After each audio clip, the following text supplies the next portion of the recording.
get up on your feet. See the light in everybody you meet. Everybody, get up on your feet. See the light in everybody you meet. Let us be reminded of who we come to be. We are love, we are one big family. Hey, yeah, yeah. Hey, yeah, yeah. Everybody, get up on your feet. See the light in everybody you meet. Everybody, get up on your feet. See the light in everybody you meet. Let us be reminded of who we come to be. We are love, we are one big family. Hey, yeah, yeah. Hey, yeah, yeah. Let us make a joyful sound. Here we stand on holy ground. Let us make a joyful sound. Here we stand on holy ground. Let us make a joyful sound. Hey, hey, hey, hey, hey.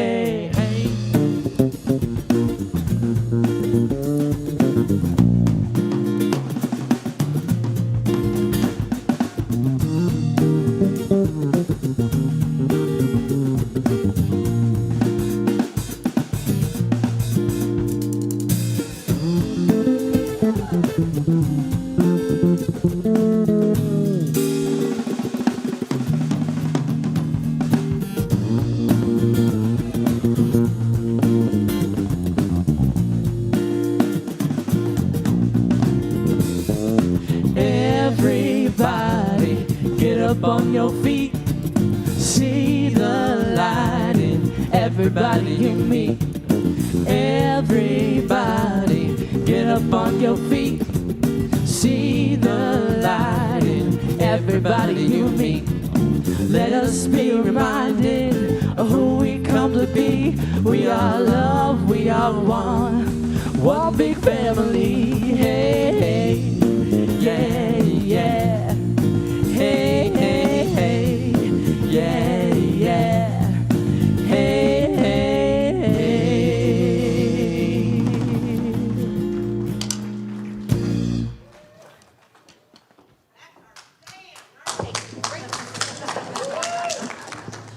Good morning. Welcome to the Center for Spiritual Living in Santa Rosa. I'm Russ Laguerre. I'm your assistant minister, and I'm so glad to be with you today.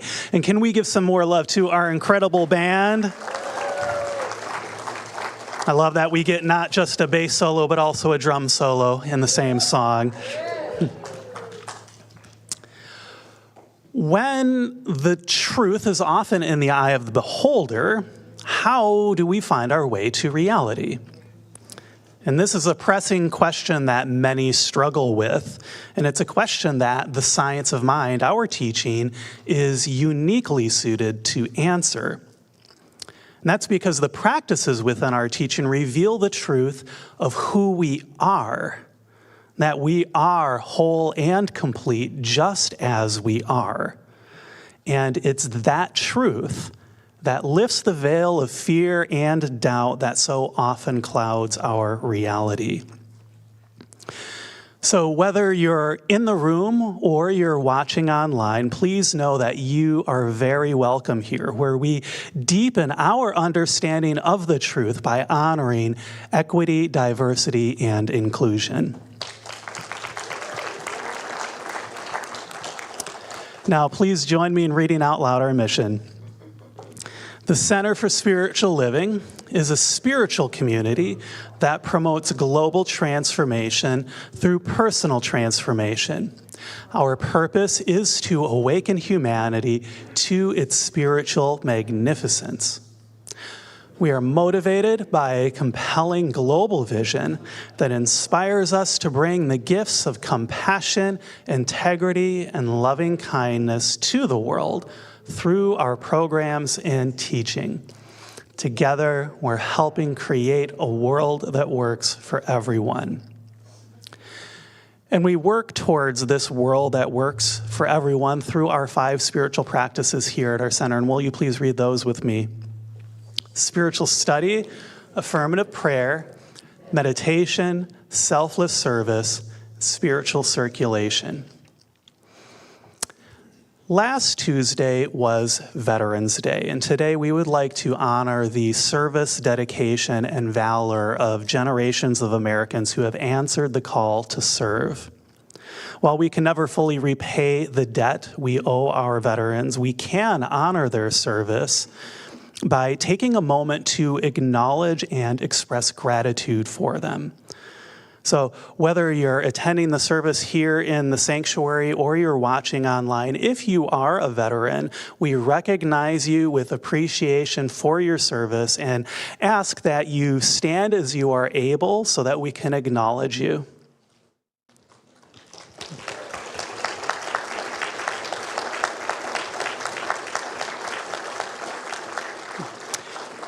And if you're a veteran and you're watching online, let us know in the chat. We can acknowledge you there. We would now like to extend a warm welcome to our first-time visitors. If it is your first time here in our community, would you please stand as you're able or raise your hand? We'd love to bring you a flower and a welcome packet as a token of gratitude for joining us today.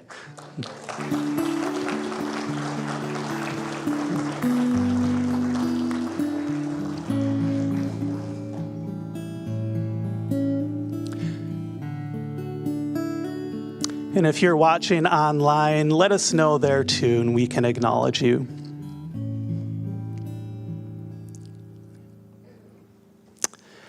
Now, I would like to invite up my good friend Nancy Reynolds to share with us about our Giving Intention season. Thank you for joining us today.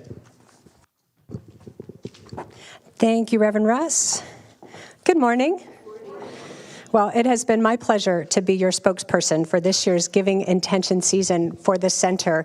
And this is the time of year when we come together as a spiritual community to declare how much we estimate we will contribute to the center in 2026. I've been reflecting on some of the things I've shared over the past few weeks and why declaring our intentions is so important to our center. It's a few things. One, giving intentions are what allow our staff and leadership to make informed decisions about the coming year and to put together a responsible budget. It's simple. They need to know that they can count on us to make that budget. And then our financial contributions are a statement. We at the center are motivated by a vision of a healthy, loving world. And one way we work toward that vision is by sharing our resources. Let me give you a couple examples. Our center has sent financial aid to the relief effort for those impacted by Hurricane Katrina and by the devastating fires in California. One year, we paid for every teen in the Science of Mind movement across the nation to go to summer teen camp. Yeah, wow. We also share our vision of a healthy, loving world by partnering with nonprofit organizations. You may remember a few weeks ago, I shared with you the nonprofit partners that have been selected for 2026. You know, we've been doing this for more than 20 years. Always selecting organizations whose work aligns with our global vision of a world that works just a bit better for everyone. We've supported organizations such as Children's Village, Habitat for Humanity, Positive Images, The Living Room, Court-Appointed Special Advocates, Sarah's Community Project, Law Enforcement Chaplaincy, Worldwide Forgiveness Alliance, Big Brothers, Big Sisters, Forget-Me-Not Farm Children's Services, and Jewish Community Free Clinic. That is just a sample, by the way, of the more than 200 nonprofit organizations we've partnered with to extend our love and support to those doing work that raise the human condition. Another reason our financial contributions and giving intentions are so important is because it's how we continue to provide a safe and welcoming place for each of us to continue to grow in our spiritual lives. I'll share some more quotes. I've been sharing them the past few weeks. One person shared, "CSLSR has been my sanctuary of peace and calm in a world of utter chaos." Another person shared this, "It has transformed my life. I am happier, wiser, more productive, kinder. I love this place." And still another one wrote, "I cannot imagine what my life would be without the center, as it has guided me through life for the past 22 years and continues to do so." What I hear in those quotes are community, inspiration, and support for life's journey. And I think that's worth supporting. As we move into the season of gratitude with Thanksgiving right around the corner, you blink and it's going to be here, it's a good time to reflect on what the center gives us. I know I found all of those things at the center, and I bet many of you have as well. Now for the update. Thank you, big thank you to the 252 people who have turned in their giving intentions for next year. Yeah, we appreciate you very much. I've been told that compared to last year, our forms are coming in quickly, which is fabulous. And we are still waiting for approximately 150 forms to be turned in so we can match last year. So if you would like to help us finish on a high note and you haven't yet turned in your form, please do so today, here in person in the social hall or online on our website, cslsr.org. So today is the last day that there will be a team in the social hall to answer your questions after service. So today, did I say today? Today. Let me also say this. This is a call to everyone, whether you're a member or not, whether you're in the room on Sunday mornings or watching us online, whether you've been here for decades or if you've only recently found your spiritual home here. Everyone's contribution matters. Everyone's giving intention matters. When we choose to support our center, we're saying thank you with our giving. So let's start celebrating in advance today. Whatever that final number will be, we know that this giving intention season is already a success because of the love that's behind it. Now, as we continue with our service this morning, let's open our hearts to give and receive even more through the music, the meditation, the prayer, the practices, and Dr. Edwards' message. You're welcome here. This next song will lead us into a time of silent contemplation and prayer. In the silence there is peace. In the silence there is unspoken joy. In the silence there's release from a world filled with chaos and noise.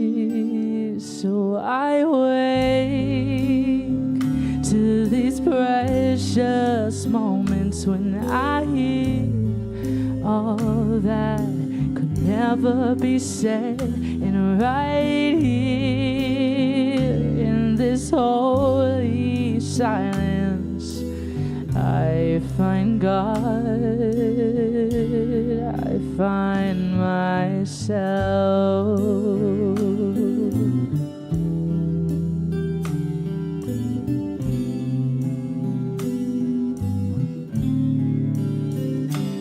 In the silence there is peace.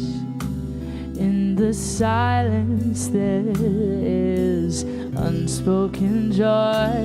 In the silence there's release from a world filled with chaos and noise. So I wait to these precious moments when I hear all that could never be said, and right here in this holy silence I find God. I find God. I find myself.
There is only one life, infinitely present right here, right now.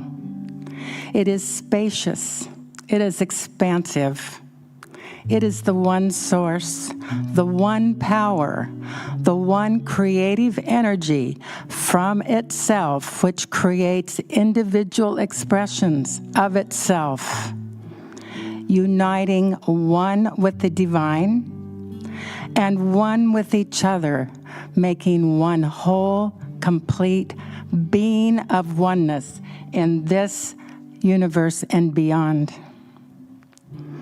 I am one with that divine, as is each person in this sanctuary, on live stream, and further out into the universe.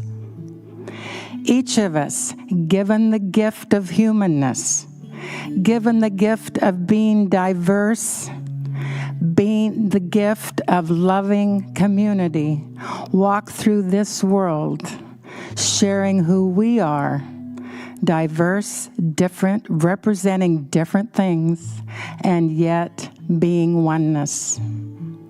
I speak for this service this morning that each and every part of it will speak to the oneness of our community, which then takes that oneness out into the social hall, out into the world, showing the world who we are, making the world a better place for everyone. And I give great gratitude for it all, knowing that as I release this word, the law acts as it is directed. And together we say, and so it is. Amen. Good morning. I'm Peggy Weber, one of the prayer practitioners here at the center. Would you please join me in reading the affirmation on the board? I align with that which unites us all, oneness. And so it is. So this song has some sha-na-nas. Want to sing them with us? All right, here's how they go. Sha-na-na-na, whoa, whoa, whoa, just stop, step back. Try that with us. 2, 3, 4. Sha-na-na-na, whoa, whoa, whoa, just stop, step back. One more time. Sha-na-na-na, whoa, whoa, whoa, just stop, step back. Good, there's one more part. It's an echo part that's really fun. When we get to the chorus, Sophia will sing, Are you willing to stop? Stop, A step back, step back, breathe and be open. Let's try that again. And Stop, stop, a step back, step back, breathe and be open. 2, 3, 4.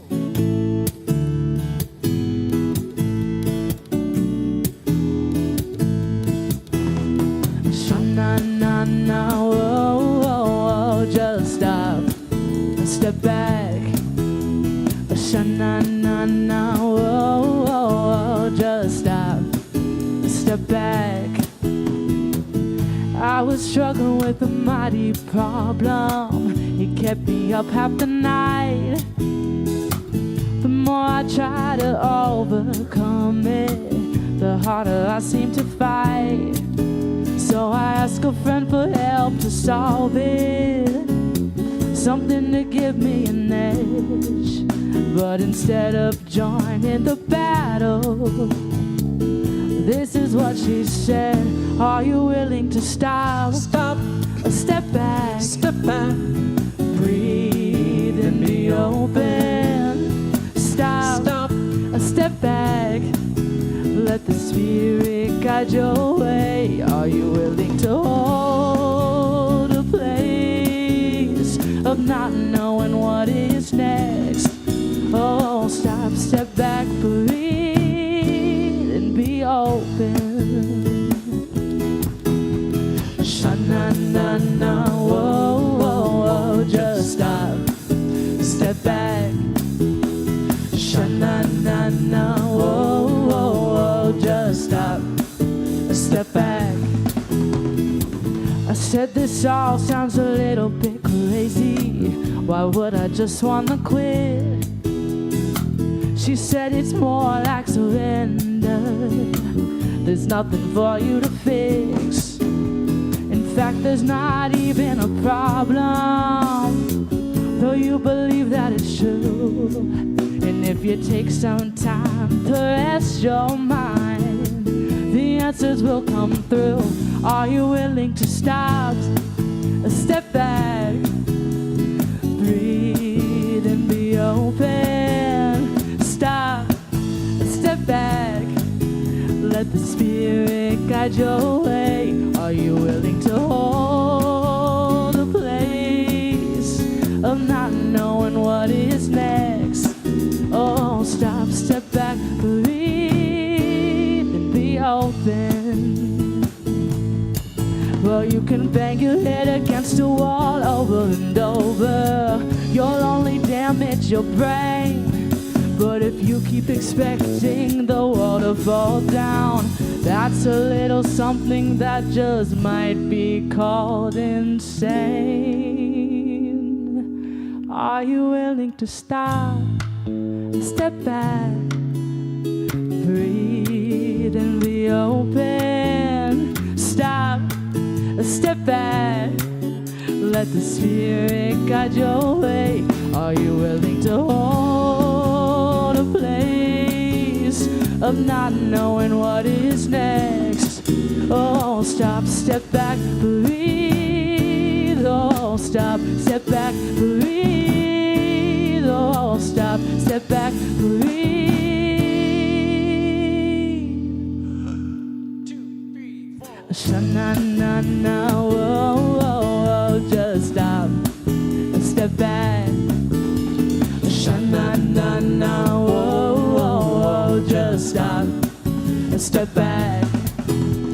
Sha-na-na-na, whoa, whoa, whoa, just stop, step back. Sha-na-na-na, whoa, whoa, whoa, just stop, step back.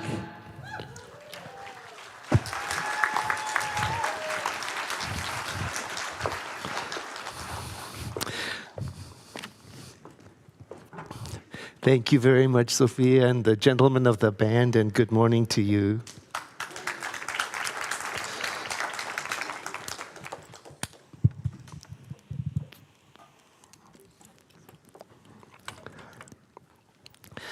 Friday night, I made an online appointment to get a haircut from a new barber I wanted to try out. And I received a text confirmation saying your appointment is confirmed for Saturday at 1:30 p.m. And I was quite excited about it because I'm going to get a beard trim as well. And then Saturday morning at 10 a.m. I got another text and it said plainly, your appointment has been canceled. That's it. No explanation, no apology, no reschedule, nothing. And immediately, my mind started to run. You know how that is? It went to work. Was this guy just rude? Maybe he had a family emergency and didn't have the time to be typing reasons to me. Was it a system glitch? It was a system glitch. Maybe I filled the form in incorrectly. What if my credit card it didn't go through when I made the appointment? I should call them. They should call me. I shouldn't have to call them. Within seconds, I had created multiple complete narratives about what happened and what it meant, and each felt quite reasonable and possible, and each generated a different kind of emotional response. Then I caught myself. Stop. Step back. Take a breath. Because in reality, I had very little information to work with, just 6 words. Your appointment has been canceled. That's it. Everything else I made up. And that's what mind does. In the absence of information, the mind creates meaning. It can't help itself. It needs things to make sense, so it fills in the gaps. And once all of those gaps are filled in neatly, sometimes we tend to treat our added meaning as if they are facts for everybody.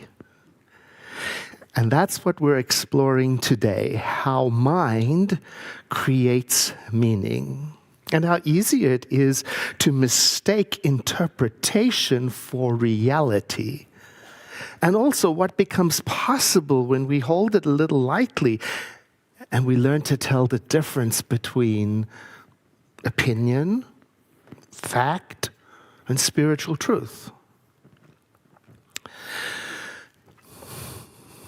When I lit this candle this morning, your mind may have noticed I was doing that. Your mind may have got busy making possible meaning. Now, if you regularly attend here, you know I don't typically do that. So some of you may have wondered what's going on. Or what does it mean? Or why didn't he say something about what it was that he was doing? Or some may have wondered, does it represent something important?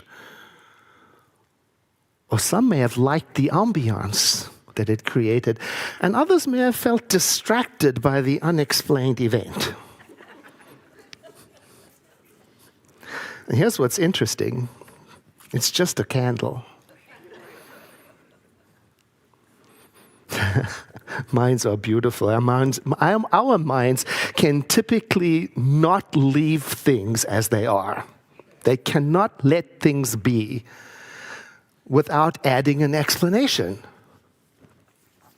Within seconds, each of us can, 1, create whole stories, 2, add significance, 3, draw conclusions, and all of that comes only from the meaning that we give to whatever it is. Which brings me to my first point today.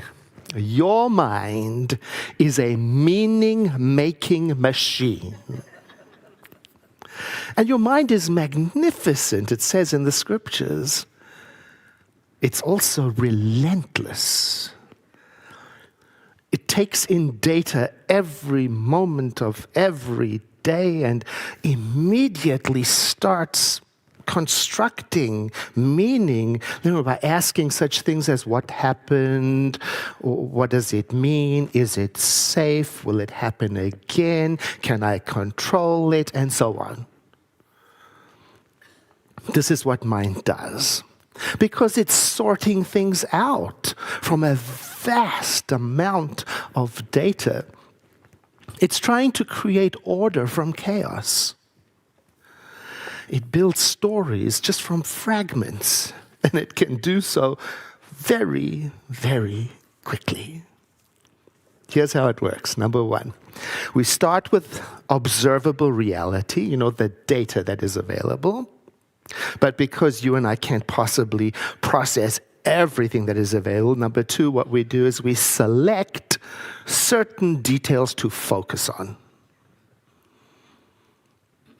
Leading to number three, we then add meaning onto those details, and that is based on our history, our culture, our experience, our fears, our hopes. And then number four, we might start to make assumptions from the meaning that we've added.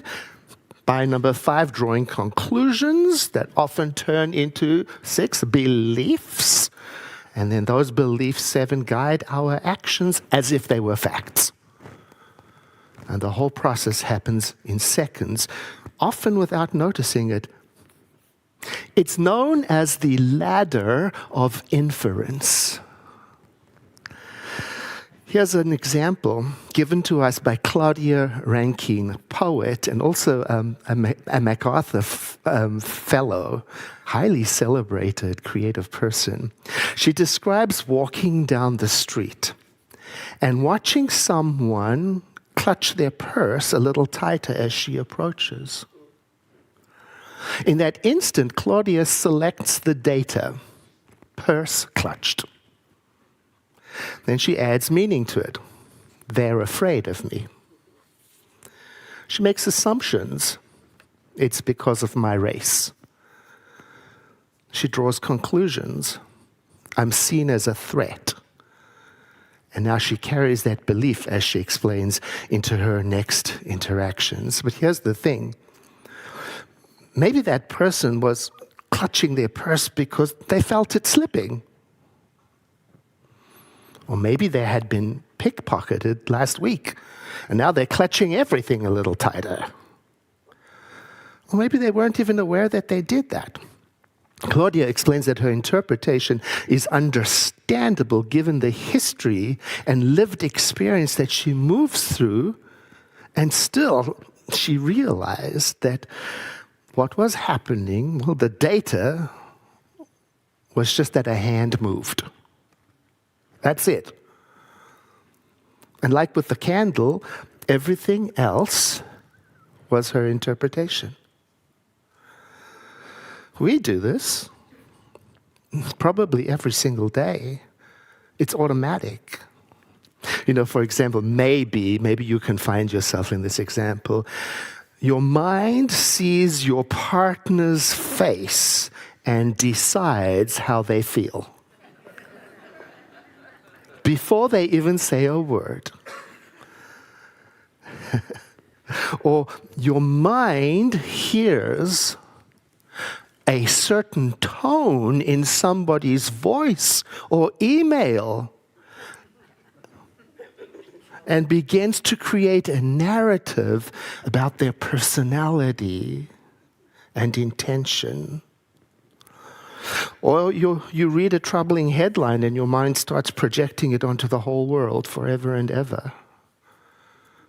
Or your mind watches somebody light a candle and generates meaning because none was given. Now, the problem isn't that we create meaning, because, imagination is powerful, it's magnificent, and it's creative. It's what we work with. I think the problem might be that we sometimes forget that we're doing that we're making stuff up. And we might forget to sort through all of the possible meanings, and we might even treat some of the interpretations that we have as if they were the only truth and it's for everybody. How then shall we navigate this world? Well, a map would be useful, which brings me to the second point. Beware. The map is not the actual territory. Now, a map can be useful because a map can show us where things are and how to get safely from where we are to where we want to go. But a map can be limited because it might be out of date. It might leave things out. And it can be a valuable tool if it is up to date and if it matches reality. Do you remember the early years of navigation systems? What was that one called? Like MapQuest? There were a whole bunch of them. But because the map data wasn't quite up to date and was infrequently updated and was incomplete in the early days, some users didn't quite reach their destination. There were some tragedies. Our beliefs can work the same way. They are maps to help us navigate life. They can tell us what to do, where to go, what's possible, what's inadvisable, turn here, go there. They're tools for making sense out of a complex world. The trouble starts when that belief is out of date, hasn't been updated. It's inaccurate. And then we still continue to follow the belief. Consider the story of Katalin Karikó, a biochemist who spent decades researching mRNA. Back in the 1990s and early 2000s, the entire scientific community had a mental map that said that mRNA was too unstable and too reactive in its unmodified form to be useful for medicine. Now, mRNA stands for messenger ribonucleic acid, and it's one of the key molecules to make proteins, the building blocks of life. So Karikó kept questioning the ideas of her colleagues' map, and she kept looking at the actual molecules and not just what people believed about them. And this got her demoted. And she lost her funding. And colleagues told her she'd been wasting her time and she was chasing something that was impossible and that could never work. The map that everybody in the scientific community around her at the time that they were using said she was wrong. And then COVID-19 happened. And almost like suddenly, her impossible research became the foundation for vaccines that saved millions of lives. It turns out that the old map was just one way of seeing things. And it was incomplete. And it didn't absolutely and accurately match the possibilities of reality. Her story makes me think of what Dr. Ernest Holmes, our founder, meant when he urged us to remain open at the top.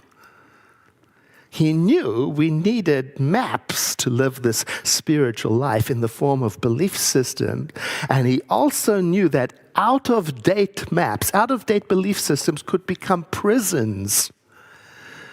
So he urged us to keep checking our thinking, to keep asking, is this belief still serving me? Is it accurate? Or am I clinging to it because change feels uncomfortable?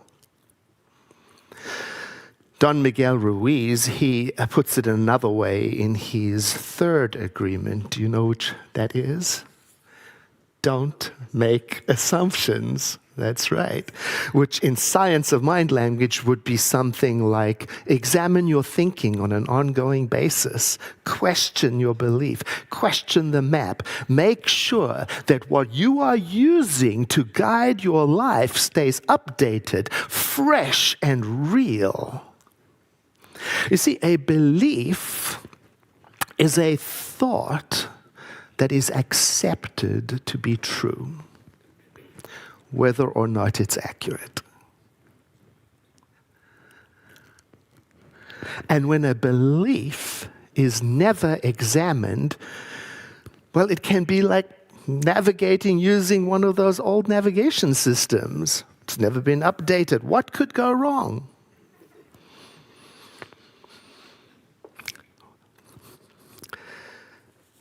So here's a question. What map are you carrying around or living by that might need revision?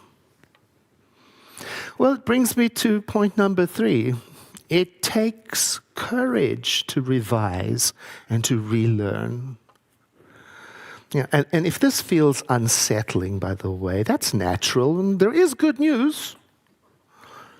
Recognizing that your map may need updating is a powerful first step towards conscious spiritual living.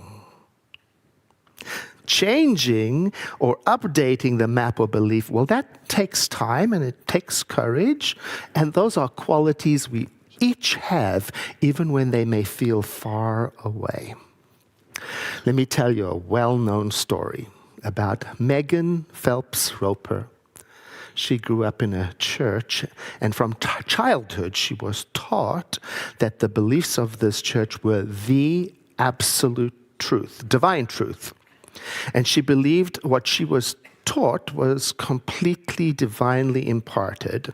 And she even helped spread the message. And to her, it wasn't an opinion, it was the truth. Then she found Twitter and she joined Twitter, and something unexpected happened. Some of the people she had been taught to hate actually engaged with her, started having decent conversations with her. One person in particular by the name of David Abitbol, I believe, he kept engaging with her, not to win an argument, not to fight, but to understand her. And he kept asking her to explain her point of view and how to reconcile some of the beliefs she had with the experiences of real-life people. And slowly, over months and years, little cracks started to appear in her thought. What she thought was true started to shift. She started to see her map for what it was: a construction built by other people based on their perspectives, their inherited ideas and unexamined fears. And eventually she left the church, but leaving it wasn't easy. It was hard. It meant leaving her family and everything she had ever known. So the cost of changing her mind wasn't flippant, it was enormous. She had to face the harm she had participated in. She had to rebuild her whole understanding of the world from scratch. As hard as it was, she, in her own words, says about her journey, "I had to choose between being right and being free." Oof. Brené Brown, she writes about this in the book Atlas of the Heart, and she says that when we are faced with information that challenges what we believe, sometimes our first instinct is to make the discomfort go away, not to deal with it, reject the information, reject the person bringing the information, decrease the importance of it by avoiding it, not talking or thinking about it. So what are we to do? Here are some options. We could practice staying connected to our curiosity. We could practice asking ourselves, what am I observing? What am I focusing on among all the things I'm observing? What meaning have I added? How is this shaping my worldview? This would be how we use our minds to rethink and to unlearn so that we can access that thing we talk about in Science of Mind, infinite possibility. our founder, Dr. Ernest Holmes, insisted that we keep our teaching free of dogma, free from superstition, so that we can be open at the top. I believe that enduring real spiritual growth happens in that moment when you and I are willing to be wrong.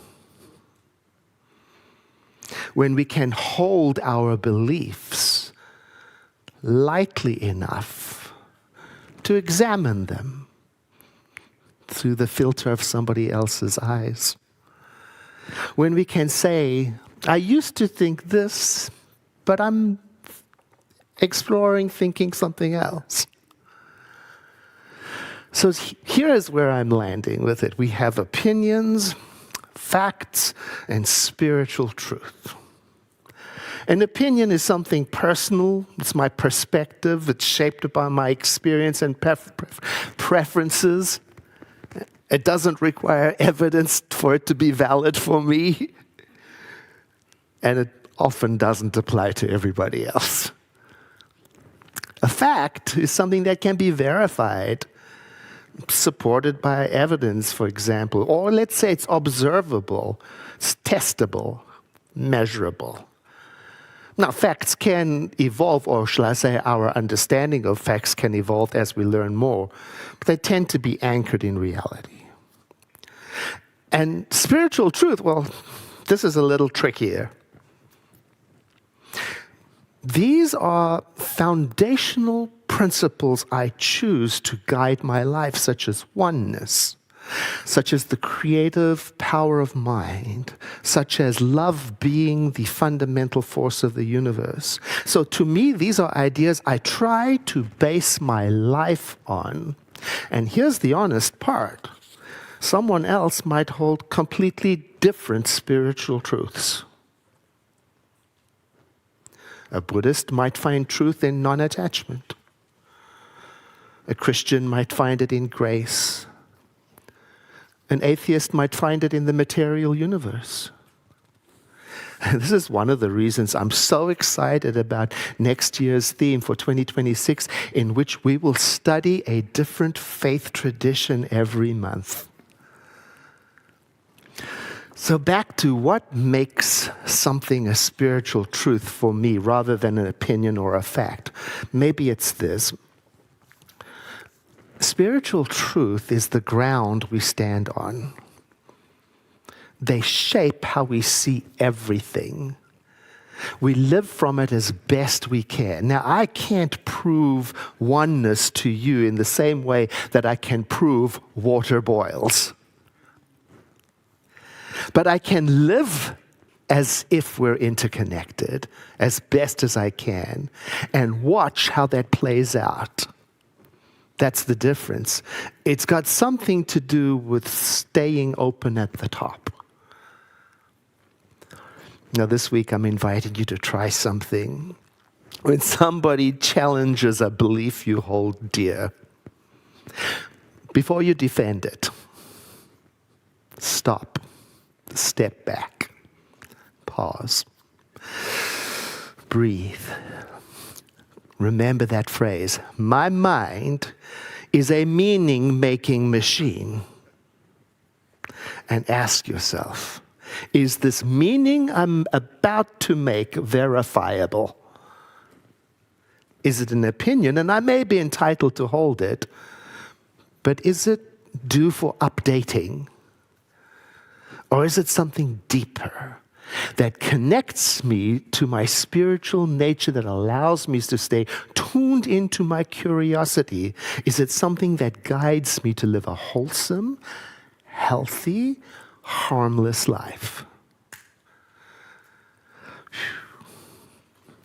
The candle is still burning.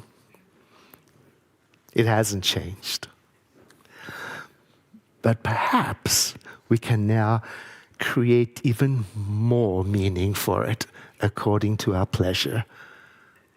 I invite you to breathe in with me and exhale as we join in a moment of spiritual practice. There is only one creator of life, the living Spirit Almighty, that which is eternal, infinite, immortal, that which was never created and never dies, that which is everywhere present all the time as the source of all life. I live and breathe and have my being within this presence. I am made from it and I express it through everything I do, say, and think. I am one with the living Spirit, part of its creation, as is every person in this auditorium. From this sense of unity, then, I realize that there is that within me which is rooted in curiosity, creativity, and connection. From this realization, clarity comes forward right in this moment. My thinking is settling. My inner vision is clearing. I am open to inspiration, to learning more, to being teachable. And so today, as I move through the world, I hold all my opinions and ideas and beliefs lightly. Feeling at home in the universe then, I embrace a sense of gratitude that everywhere I go in the presence of that creative spirit that expresses itself through me. A warm thankfulness rises in me. It's a quiet, steady appreciation that fills my heart and softens the edges around everything. I let this prayer rest in the creative power that always works, and I release it with ease, trusting that every next step in my life shall and is made clear to me and to all those around me. And I invite you to close this prayer with me by saying together quietly, "And so it is," followed by a deep breath in and a sigh. We use that movement of breath to make the transition to the part of our service where we support our center through our financial contributions. I ask the ushers to stand as you prepare your gift, and if possible, place your hand on your chest as a symbol of your heart connection to your spiritual center and say after me, "I bless this gift. I send it forth to heal and prosper. It does amazing work in the world." And so it is. Ushers, please receive the gift.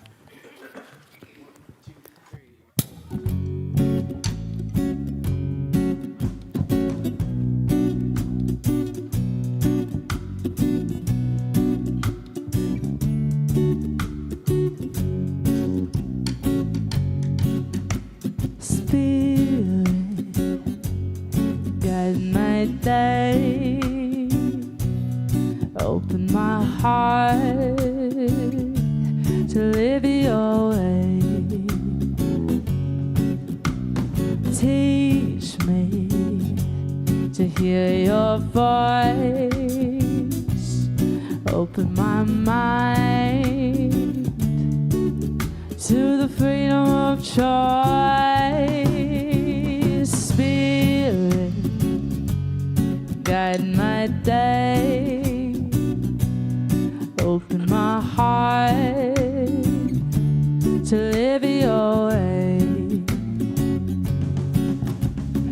Teach me to hear your voice. Open my mind to the freedom of choice.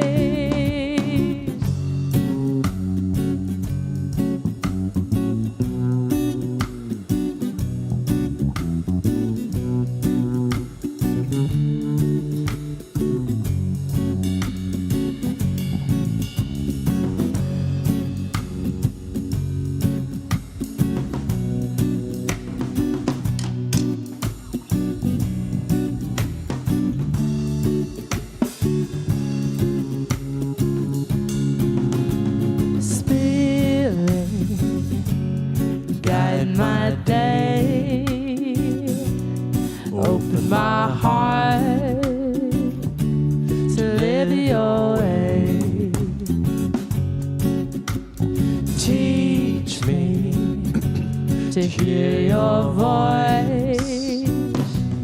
Open my mind to the freedom of choice, Spirit.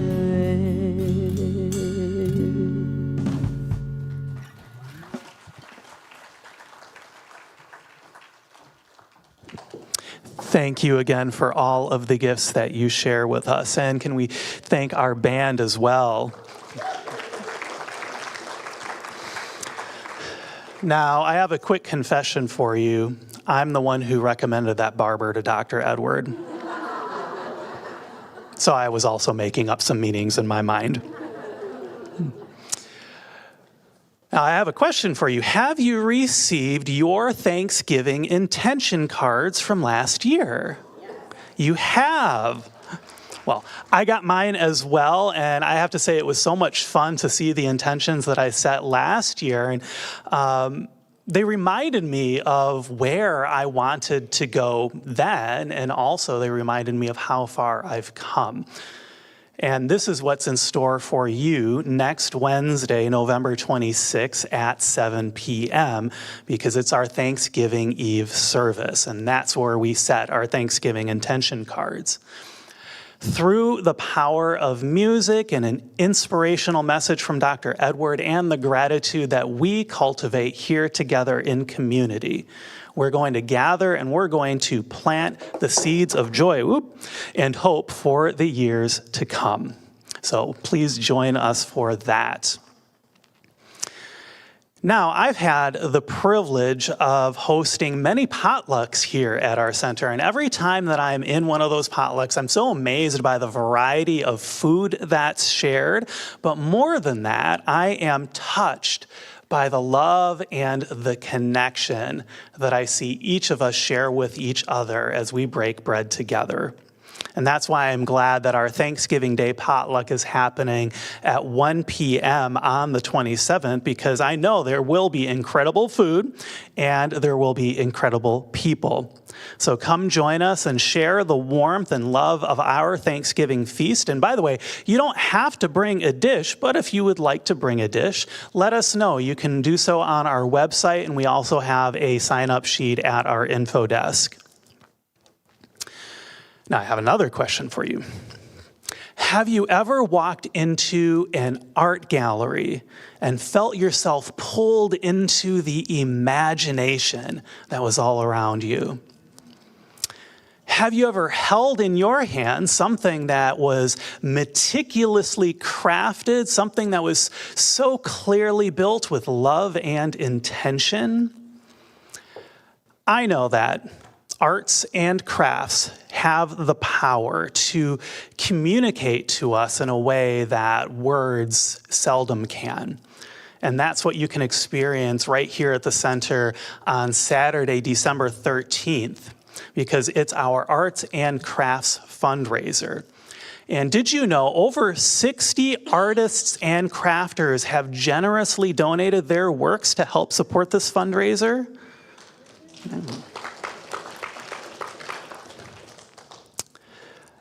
So everything in this fundraiser is available to purchase, and all of the proceeds come back to help support our center. And by the way, we also have cooks and bakers who have generously donated their time and talent so that we can share chili together and cornbread and dessert. So be sure to bring your friends, your family, random strangers you find off the street. Also, I'd like to take this moment to acknowledge our arts and crafts team. Did you know they've been working on this now for months this year, and they've been doing a great job. So thank you to Janet Dupree, Daniel Celador, Dale Jewell, and Jewel Shield for all of the efforts that you've been putting into this.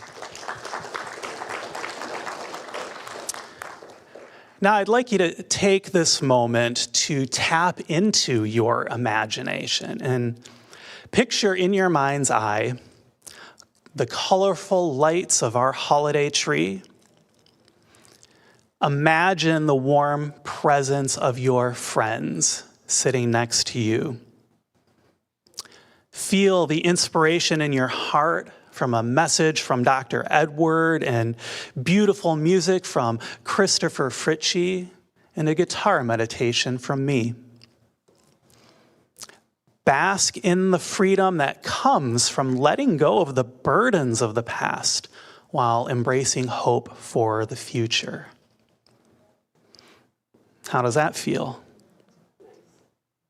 Well, this is what's in store for you at our winter solstice service that's happening on Wednesday, December 19th at 7 p.m. And this is your opportunity to join us to honor the winter solstice, the longest night of the year, and to usher in the light and the hope of the days to come. Now, it was 4 years ago, believe it or not, when I first experienced our Christmas Eve candle lighting service. And I have to be honest, I didn't really know what to expect from that service, but what I experienced was so far beyond what I could imagine. And I was inspired by the vibrant and elegant atmosphere that was created by Christopher Fritchie and our choir. And I was moved by the message from Dr. Edward. But what I remember the most is the faces of each of you as you approached to light your candle. Because I remember the hope and the love that was so clearly in your eyes and your smiles. And it was in this moment that I truly felt connected to this community. So that's why I'm looking forward to our upcoming Christmas Eve candle lighting service on Wednesday, December 24th. We'll have a service here in the sanctuary at 6 p.m. and 8 p.m., and we'll also live stream for our online viewers that 6 p.m. service. So join us and come and light your candle. Now, here at the center, we strive to make sure that there are many ways that you can find support during trying times. And today, and every third Sunday from 10 a.m. to 10:45 a.m., Reverend Iota Bell, our spiritual support minister, as well as our practitioners, are available for you in the room next to the Ernest Holmes Lending Library, which is on the second floor, to help you if you are in the midst of processing grief and loss. So if you're looking for a gentle place where you can find support for whatever it is that you might be going through, I encourage you to visit them today. Finally, our trustees are the beating heart of our center that helps to ensure that this community is healthy and strong. And in March of 2026, we will be electing 3 new trustees to our board to hold our community in trust. So rather than tell you what that's all about, I have a video here from one of our current trustees, Lawrence Edwards, telling you about all of the joys that come from being on our board. Good morning. My name is Lawrence Edwards, and I am a licensed prayer practitioner here at the Center for Spiritual Living, Santa Rosa. And I am a Board of Trustee member also. And it is my privilege and opportunity to extend an invitation to you to become a board member for our center. I say our center because I assert that if you attend on a regular basis, you become a member, you share of your times, your gifts and your talents, your resources, that this center means something to you. I would also assert that you would like to see the continuation of this spirit of this center. Recently, my daughter had a little boy. His name is Lawrence Clay.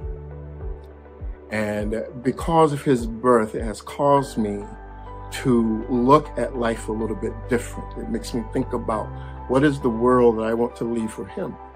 And so when I think about that, it aligns much with the vision that we have here at the center.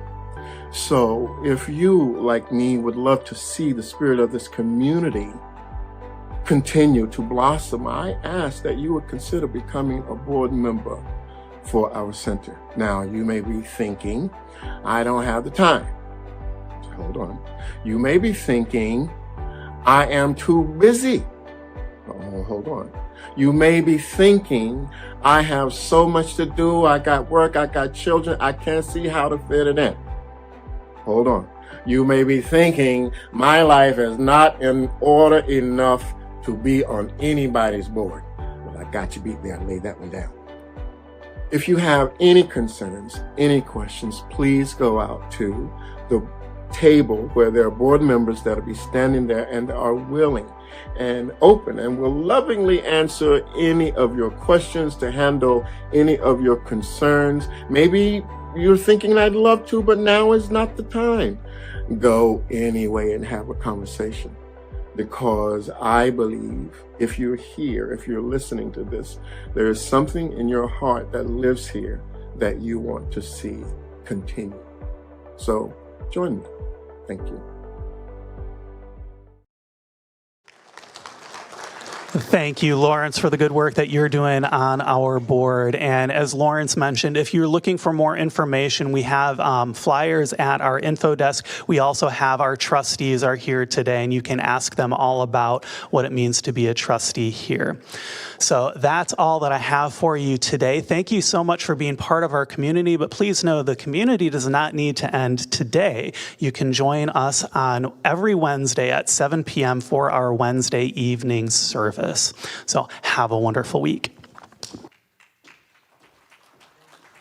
Thank you, Reverend Russ, and let us stand as you are able to close in song. 1, 2, I release and I let go. I let the Spirit run my life, and my heart is open wide.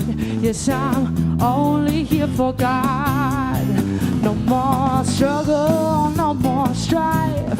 With my faith I see the light. I am free in the Spirit.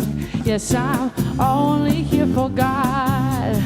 I am free in the Spirit. Yes, I'm only here for God. I am free in the Spirit. Yes, I'm only here for God.